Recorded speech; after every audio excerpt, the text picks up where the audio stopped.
नमस्कार, मी सुयश टिळक आणि माय MTB wildlife आम्ही तुमच्यासाठी घेऊन आलो एक नवीन रील सिरीज ज्याचं नाव आहे गोष्ट अभयारण्यांची आणि आपण ऐकतोय नांदूर मधमेश्वर इथल्या वेगवेगळ्या पक्षी आणि प्राण्यांविषयी. आज आपण ऐकणार आहोत अशाच एका खास पक्षाविषयी ज्याचं नाव आहे पॅरेग्रीन फॅल्कन म्हणजेच बहिरी ससाणा. 2019मध्ये महाराष्ट्रातील पहिलं रामसर पाणथळ स्थळ हा मान मिळालाय नांदूर मधमेश्वर इथल्या वन्यजीव अभयारण्याला. हे अभयारण्य पाणपक्ष्यांसाठी प्रसिद्ध असले तरी अनेक प्रकारचे शिकारी पक्षी या भूमीत आढळतात.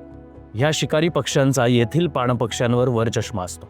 अनेक पाणपक्ष्यांची शिकार करताना हे शिकारी पक्षी आपल्याला दिसून येतात. या शिकारी पक्ष्यांपैकी एक अत्यंत दुर्मिळ आणि चपळ पक्षी म्हणजेच पॅरेग्रीन फॅल्कन अर्थात बहिरी ससाणा. बहिरी हा शब्द अरबी भाषेतील बाहिरी शब्दावरून आलेला असून त्याचा अर्थ चलाख, हुशार असा होतो. महाराष्ट्रात ससाणा पक्ष्यांच्या 3 प्रजाती आढळतात. यामधील शाहीन फाल्कन ही स्थानिक प्रजात असून ती पॅरेग्रीन फाल्कनची उपप्रजातच आहे. अमूर फाल्कन हा पक्षी महाराष्ट्रात प्रवासी स्थलांतरी पक्षी आहे. पॅरेग्रीन फाल्कनच्या जगभरात 19 उपजाती आहेत. यामधील भारतामध्ये 3 उपजाती सापडतात. यामधील एक उपजात नांदूर मधमेश्वरच्या अभयारण्यात स्थलांतर करून येते. हा पक्षी जगातील अत्यंत वेगवान पक्षी असून तो हवेत मुसंडी मारून आपली शिकार पकडतो. यावेळी त्याचा वेग प्रति तास 320 किलोमीटर इतका असतो. ससाणे हे छोटे सस्तन प्राणी आणि पक्षी यांची शिकार करतात. भक्ष्य पकडताना ते नखांचा वापर करतात आणि भक्ष्याच्या पाठीचा कणा चोचीने तोडून त्याला मारतात आणि खातात. बहिरी ससाण्यांमध्ये नर आणि मादी आकाराने वेगवेगळे असतात. मादी नरापेक्षा आकाराने मोठी असते. शिकारी पक्ष्यांमध्ये मादी मोठी असते.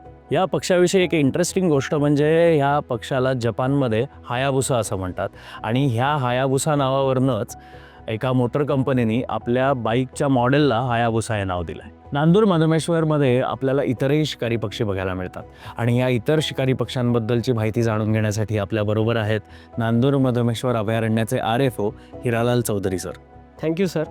जसं की आता आपल्याला सरांनी सांगितलं की पेलिग्रन फाल्कन आपल्या इथं शिकारी पक्षी आढळतो, त्याचप्रमाणे आपल्या इथे मार्श हॅरियर असेल, स्पॉटेड ईगल असेल, ऑस्प्रे असेल, कापशीघार, शिकरा या प्रकारचे सुद्धा शिकारी पक्षी इथे आढळतात, जे की येथील स्थळात जी वेगवेगळी पक्ष्यांच्या प्रजाती आढळतात त्यांची शिकार करतात.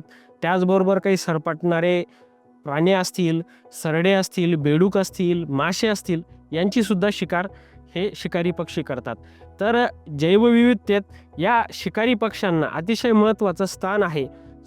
जैवविविधतेतील प्रत्येक घटकाची संख्या मर्यादित ठेवून त्याचा समतोल ठेवण्याचं काम ही शिकारी पक्षी करत असतात. त्याशिवाय जे आजूबाजूचं शेती क्षेत्र आहे तेथील महत्त्वाची बाब म्हणजे तेथे आढळणारे जे उंदीर आहेत जे पिकांची नासाडी करतात त्यांची सुद्धा शिकार हे शिकारी पक्षी करत असतात.